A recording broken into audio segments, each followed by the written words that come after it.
All right, Shark, I got a quick question. What are the two main ways to solve interop? Right. Okay. So Interop right now has like two solution paths, right? One is called the orchestration model, the other is called the intent based model. So let's talk about both of them. Orchestration model is like, hey, we know how to get your tokens from point A to point B. Why don't we give you a set of transactions for you to sign and execute? And then by the end of doing all of the transactions, your token will move from A to B. That is orchestration in a nutshell.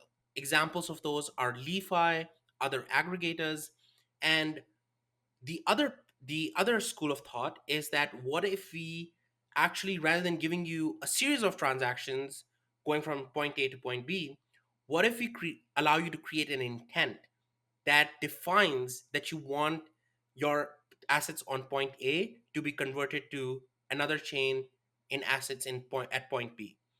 And so intents are basically a way to not have the user worry about the middle steps. And that is the big trade off between orchestration and intent systems.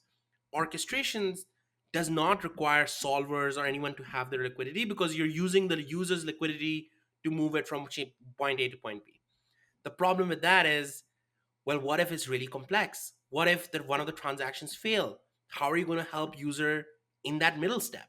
And that is one of the drawbacks we've seen in aggregators, where a lot of users, especially those who are not crypto native, like imagine trying to move from optimism to base and you want to move like $5.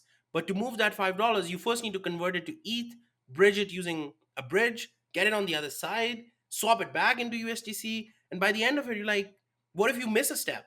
Now you're stuck with ETH. You didn't even need ETH. That is the problem with orchestration. With intent systems, you're like, I have 5 USDC. I don't really care how I get 5 USDC on base. I just want 5 USDC and I'll give you some fee for doing this. And then you leave it to a sophisticated entity like a solver to figure out what the best path is, how to get it the cheapest way possible, whether to use bridges or use exchanges or its own money. And the flexibility that you give allows the thing to be not only safer for the user, it also makes it faster and in some cases cheaper. And so the best way I think about intents is like intents allow you to do a thing and orchestration allow you to do a thing to do the thing. And so that's why, like, I'm biased, but I think intent systems are obviously better.